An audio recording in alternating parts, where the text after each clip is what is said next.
What's up, everybody, and welcome to Under Construction with LaRhonda Marie. I am LaRhonda Marie, and I am so excited about my guest today.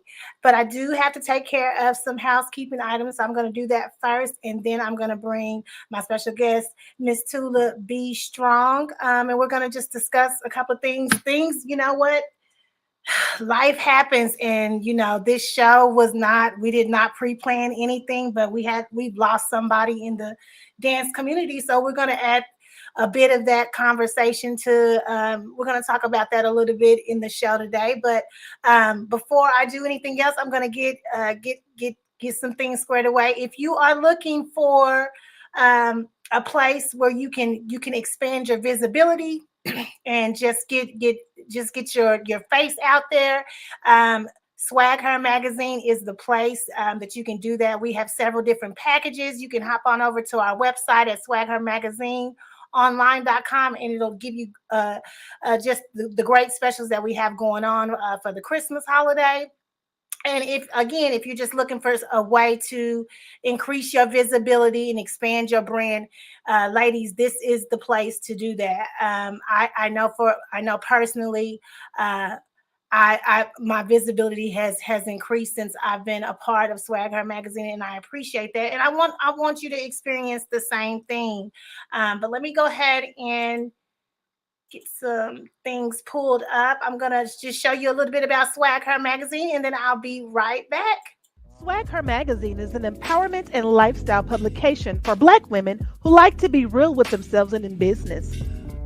The magazine also offers public relations services and visibility coaching for Black women-led businesses, coaches, authors, and girl bosses so that they receive more exposure and grow their brands. To learn more about Swag Her Magazine, please visit www.swagher.net. That's www.swagher.net. Check our swag. We're more than a mag.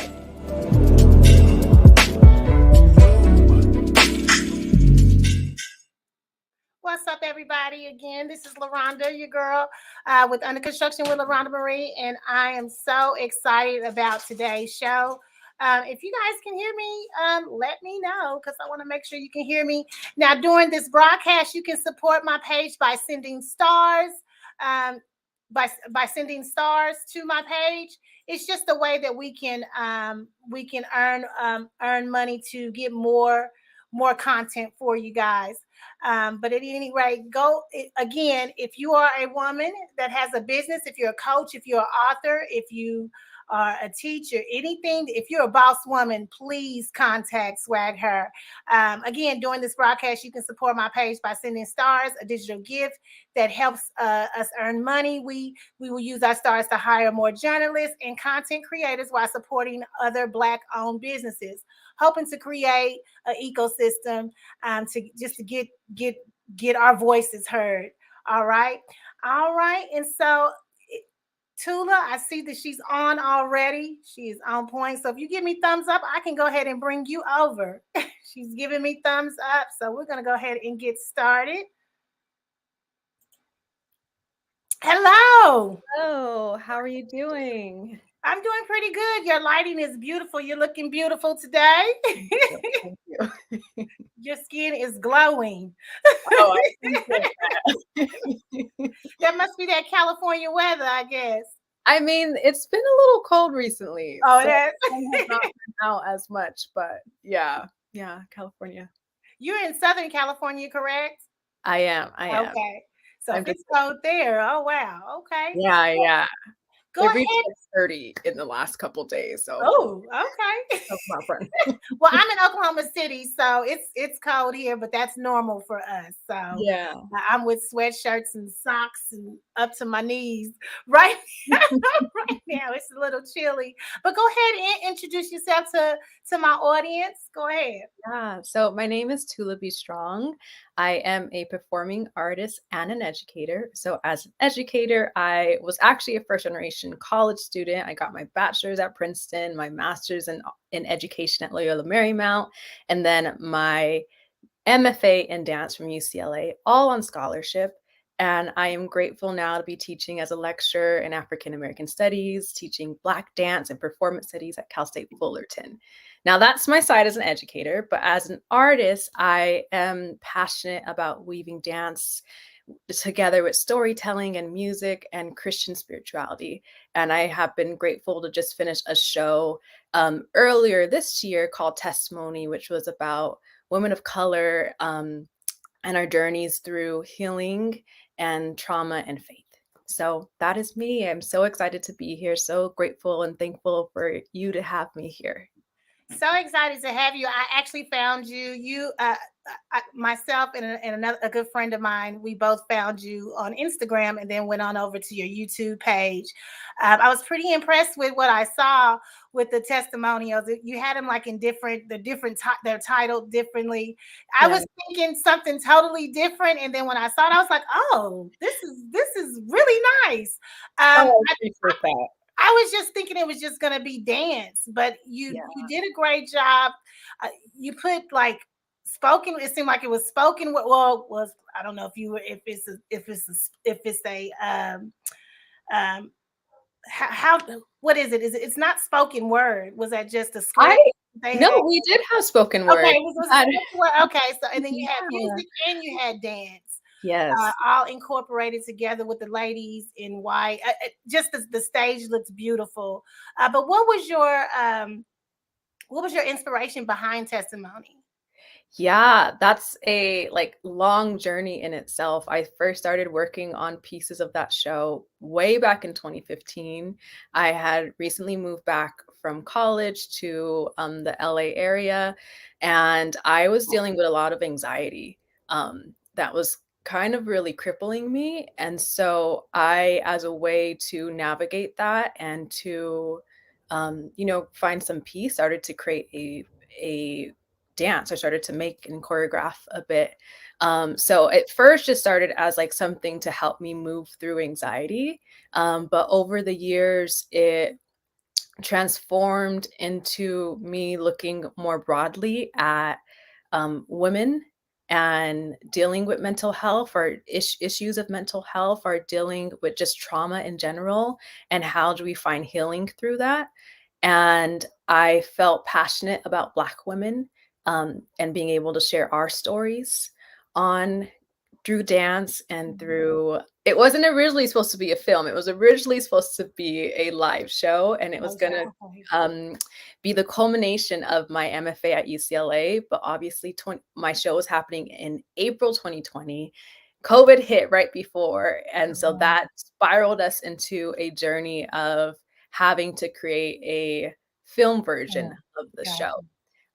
So that was the inspiration. And I had such many collaborators, people I work very closely with. Like one of them, her name is Naima Patterson. She co-choreographed one of the dance films with me.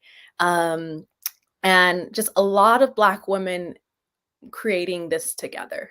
So the Black women that you that created it all together, were they all performers, dancers, or is that how you sought out them and then everyone told their story, or was it just a combination of everybody putting their ideas together and getting that piece of work out?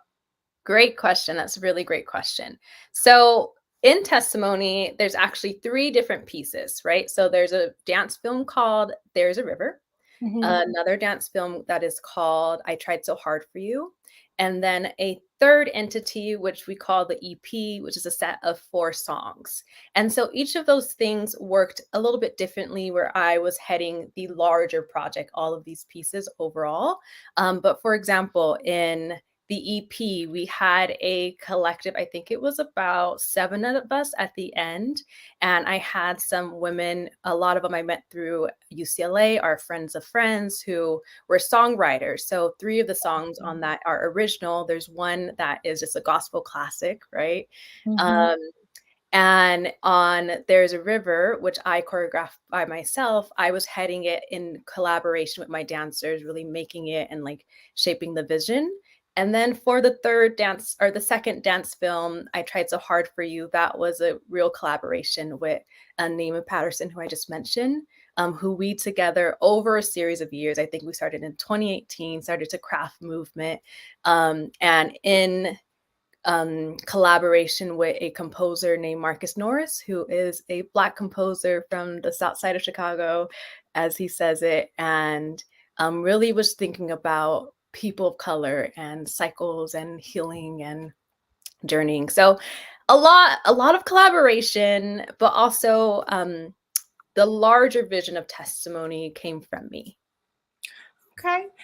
And I want to say, hey, Erica, thank you so much for joining us. Please share if please share it so you can other people can join the conversation. Elsie, thank you so much for joining us. We appreciate it. Go ahead and share so everybody can join the conversation. So let's talk about young Tula just for a little bit, because you talk about education. I can see you're the first generation, so that's very important to you. But the dance part, were you a dancer as a young kid, or how did? Good question. Yeah, that's a good question. I did dance, like, different interaction with dance. So, like, my very first memory of dancing was actually in a luau. There's a significant South Pacific Polynesian community in where I lived, and so they had like hula dancing and Tahitian dancing and Samoan dancing. And so I remember at like being 5 years old at a luau performing a hula, and I think I did ballet, like tap jazz, like little, other kids, but I was not good. I remember not being good.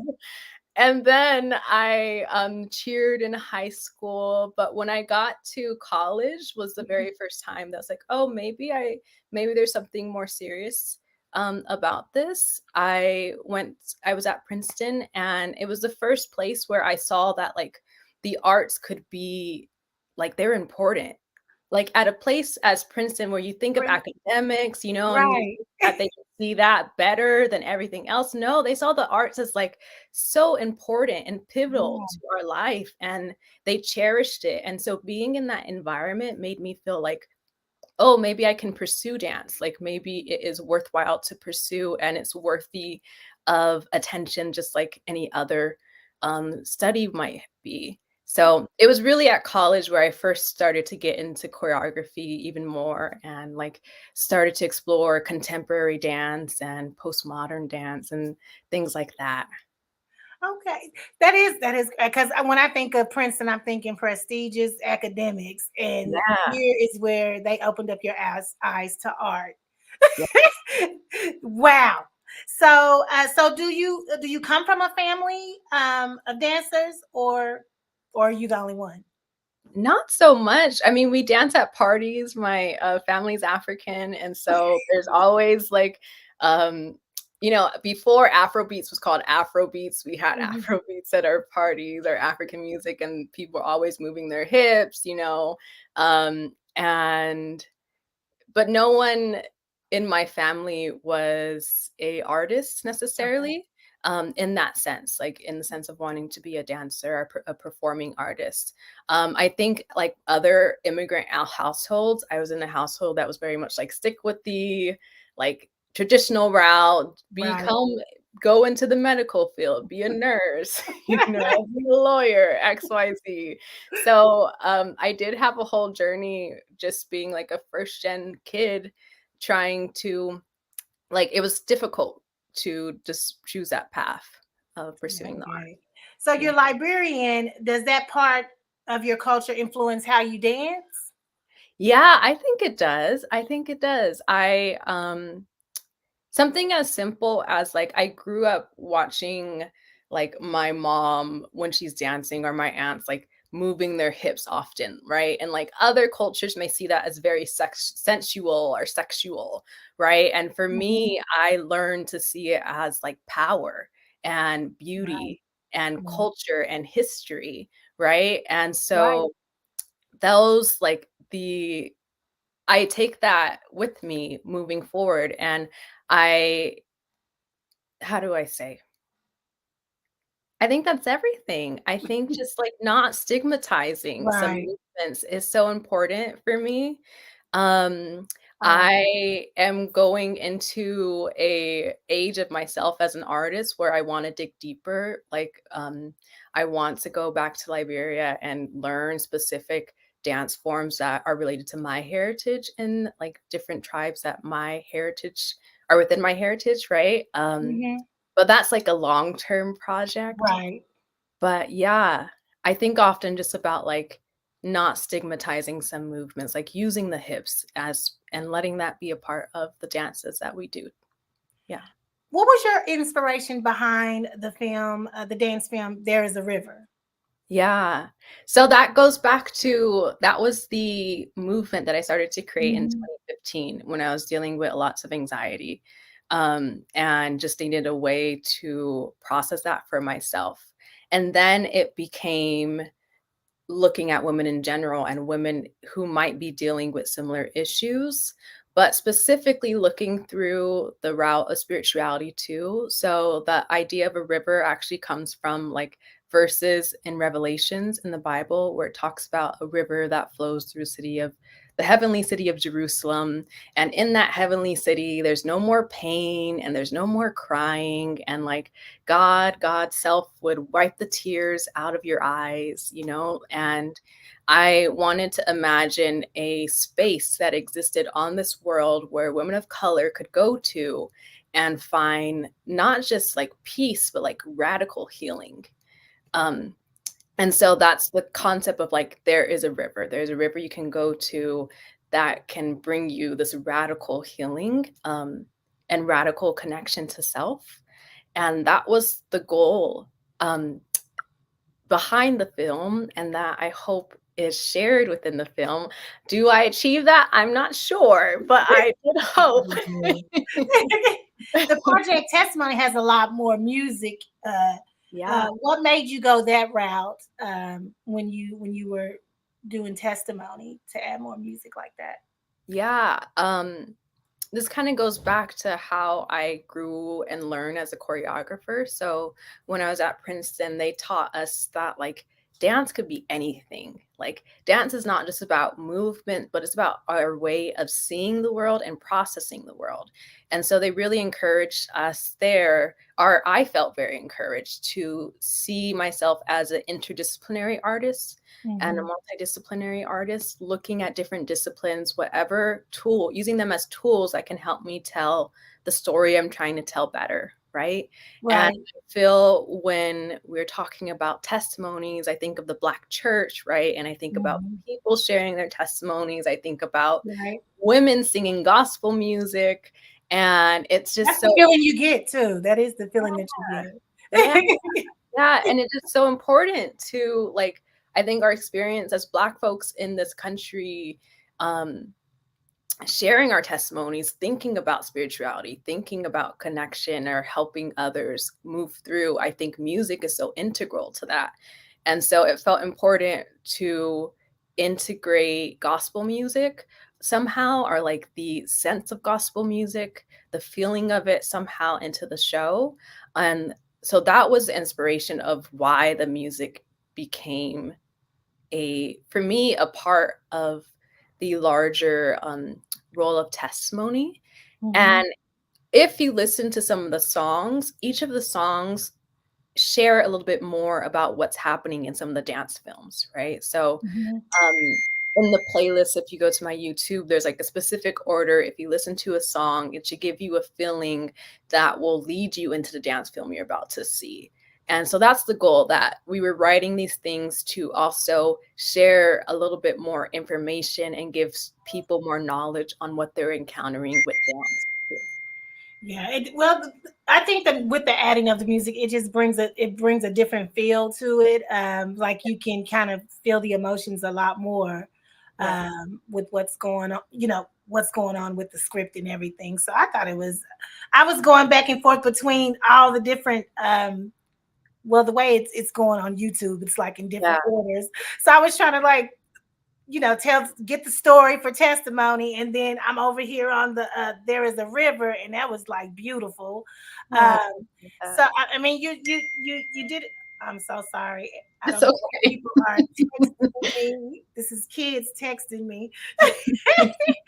um Do you have a favorite dance film that you watch? You know what? I want to shout out some choreographers who I feel like are making Okay. really super cool dance films. So one of them, her name is Jade Sharon. She's based in New York. She has a dance film named Gold that she released in 2020, which is in honor of Breonna Taylor. And like looking at Black women superheroes, right? It's such a fantastic dance film. It inspires me every single time I watch it, and I've watched it like many different times, maybe like 5, 6, lots of different times.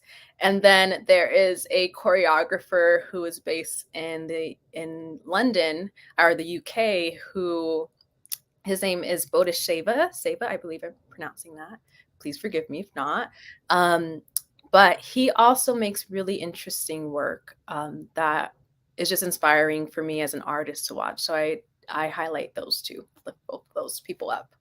As Do you have any choreographers that inspire you yourself as a choreographer, or a mentor that you have that you hold dearly? Yeah. There's two that come to mind, both prominent Black folks in the like contemporary concert dance world. One of them is named Kyle Abraham.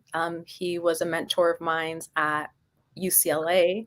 But then also he is just someone who's like at the top of the concert dance world right now. He makes such beautiful work. He just did a like activation with New York Fashion. What's it called? Oh wow! The fashion. New York Fashion. Yeah, New York Fashion Week. I think had his company. Also, just did a big of like. I think he is such a wonderful person and just someone who inspires me by the art that he makes. And then another choreographer, her name is Jawale Jo Zoller, and she has a company called Urban Bushwoman, and it's a all are predominantly Black woman company. Okay. And the first time I ever saw these women like dancing, I was in an intensive and I saw them walk into the room, and I was in awe. Like it was the very first time that I saw dancers who looked like me, who had a little bit of curve on their body, who like had thick thighs and who were moving in these like really beautiful ways. And so it just inspired me that I never felt like I fit in ballet classes or in traditional contemporary classes. So they made me feel like I belong in this world. And yeah. Now, if you could put together a team of your favorite dancers and choreographers, I'm gonna say both. Who would you choose? Oh, that's a good question. That's a good question. I would say I'm gonna shout out some of my friends. One person I would choose, her name is Cara Janelle. She's an amazing choreographer, but also worked on like many different things in the entertainment industry. I believe she was in Beyonce's Black is King, dancing in there. I'm pretty sure, I'm like 99% positive she was dancing there, but then is a wonderful choreographer in her own right. Right. Too. And I would have her on a team. There's two dancers that I work with. One of them is named Jasmine Stanley. She dances with a company called Contratiempo, which is in Los Angeles. Fantastic mover. I shout her out, would have her on a team, as well as a woman. Her name is Leanna Bremen, and just has like a uniqueness to the way that she moves. She's in both Jasmine and Leanna are in the dance film I Tried So Hard for You. Okay. And then I would say another person I would add is,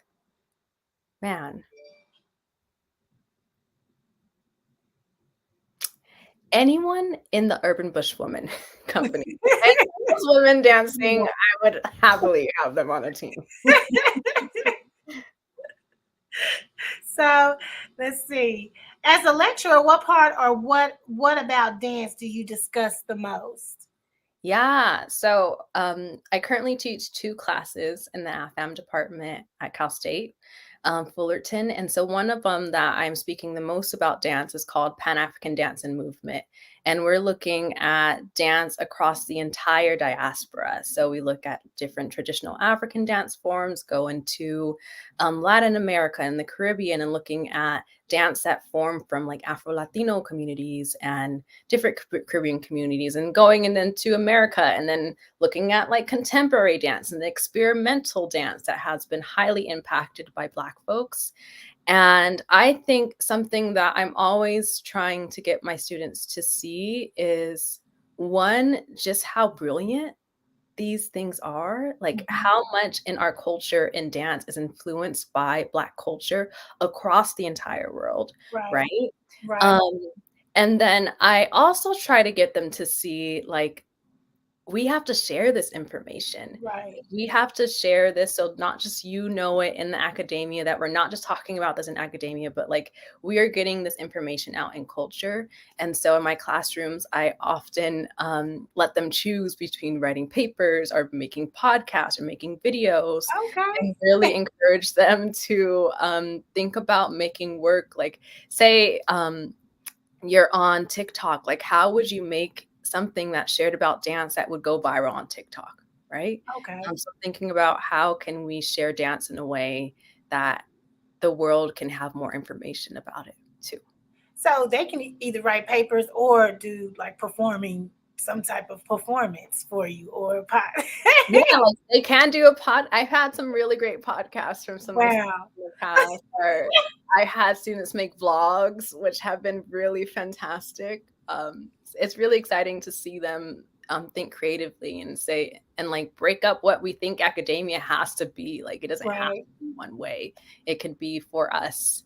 It doesn't have to sound all scholarly or what we think scholarly sounds like. Yeah. Right. Well, at the beginning, you stated when your inspiration at first, when you brought your love back to dance, had to do with anxiety. That you were Yeah. dealing with anxiety, and this was just a way for you to cope. And so, just in keeping with just we just lost a great man in the dance community, Twitch. Do you think sometimes as people focus on the gift and the talent to the point that we can't see pain? It's probably a hard question. Oh. No, I think that's a very important question. I think we do that all the time as a society. I think oftentimes we see, um, just thinking about Twitch himself, like such a beautiful person on what we saw, Right. like what we got to experience in the media of him or on social media. And it happens with like a lot of celebrities. We see the glamour, or even if just everyday people Everyday people, on right? Instagram, we see the like beauty of people's like posts, and we think, Mhm. oh, everything's okay. And I think we can forget that we are people, and there's humanity in us. And um, a lot of times everything that glitter isn't gold, or we're not posting the parts of us that are not so well, right? Right. So I personally think that sometimes the the prestige of someone, or like the accomplishments, can deter us away of seeing the humanity of that person, and we have to work harder to see every part of a person and give them that grace too. Yeah, except at this time of the year, it seems like things like this happen even more. Yeah.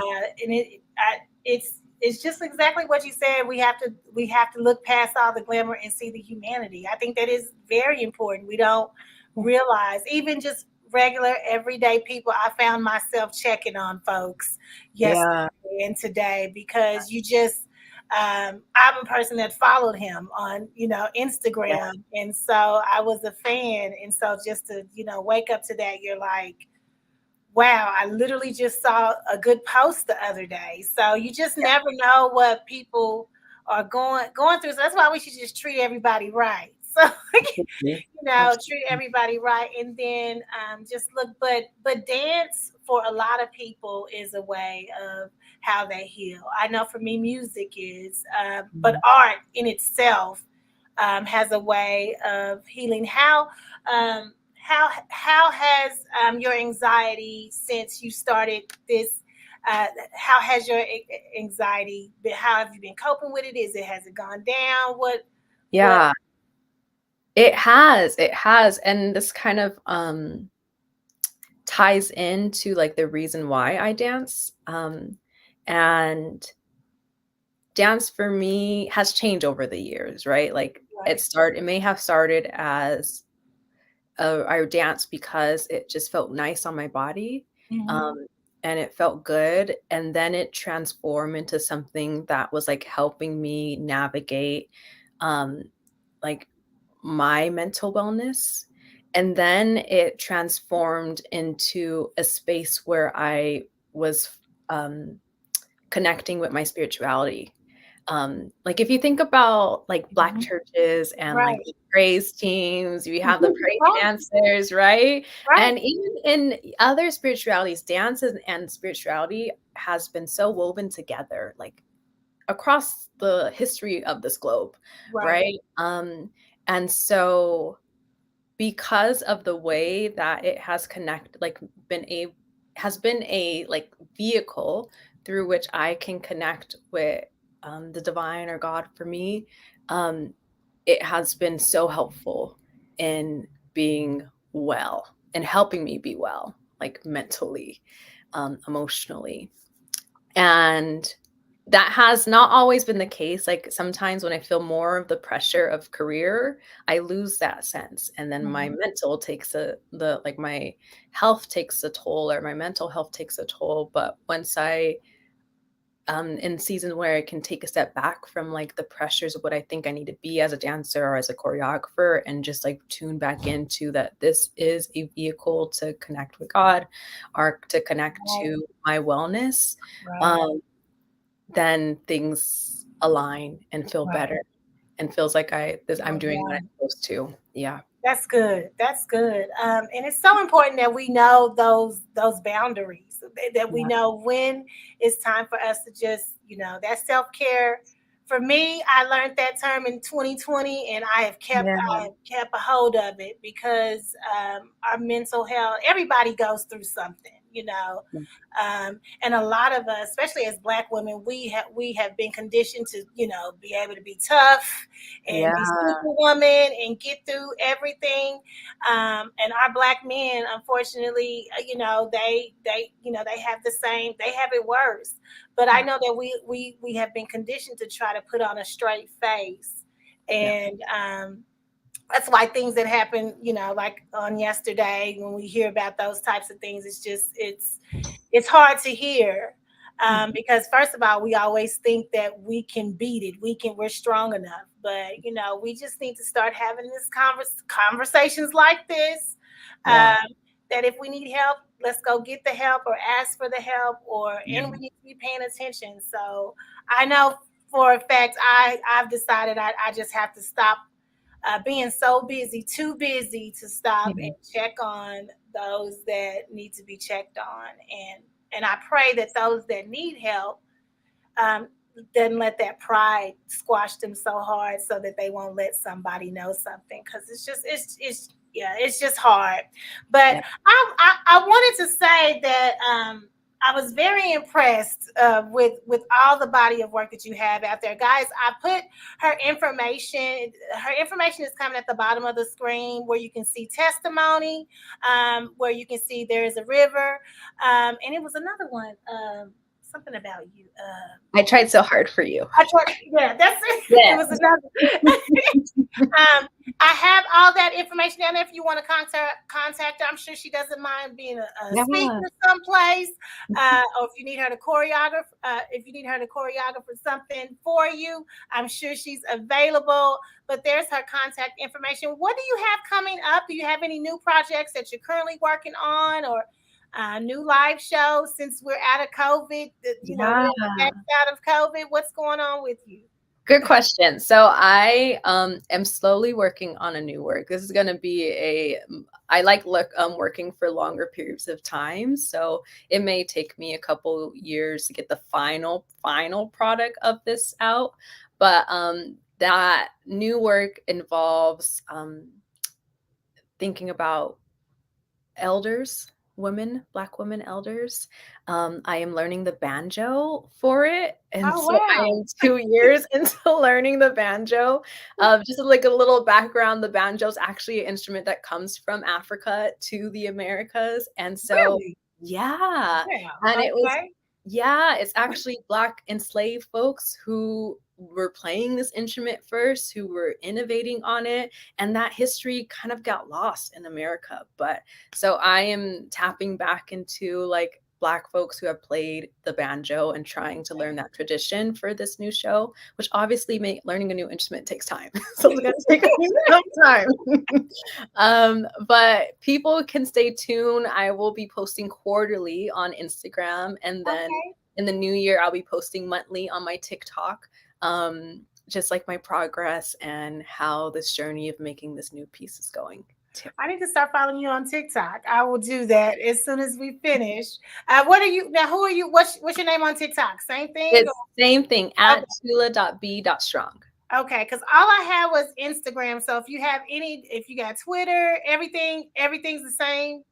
Everything's the same. I don't have Twitter, but on YouTube, on Facebook, on Instagram, I TikTok. couldn't find you on Facebook. So okay, so you are on Facebook. Yeah, I don't use Facebook as often. Usually use mostly Instagram and TikTok. Okay.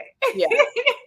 All right. Well, I'm gonna let you go for the rest of let you go. I really, really appreciate. Thank you so much for dropping by and just letting us know your journey.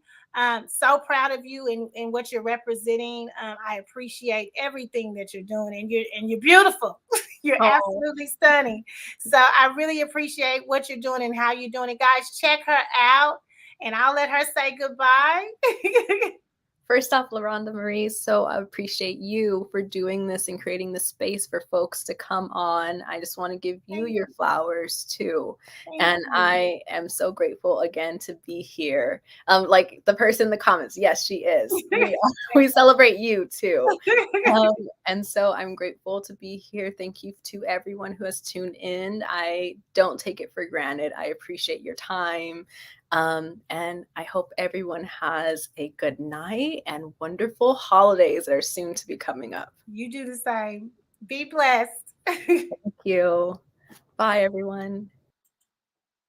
All right, you guys. So thank you so much for joining me. Again, if you want to reach out, if you want to look into all the great work that she has three films that I saw on YouTube, between YouTube and her website. So definitely check those things out. Next week, we actually will be, this was not set up this way, but being that what's happened this week, it's actually working out well. But I'll be doing a show on mental health.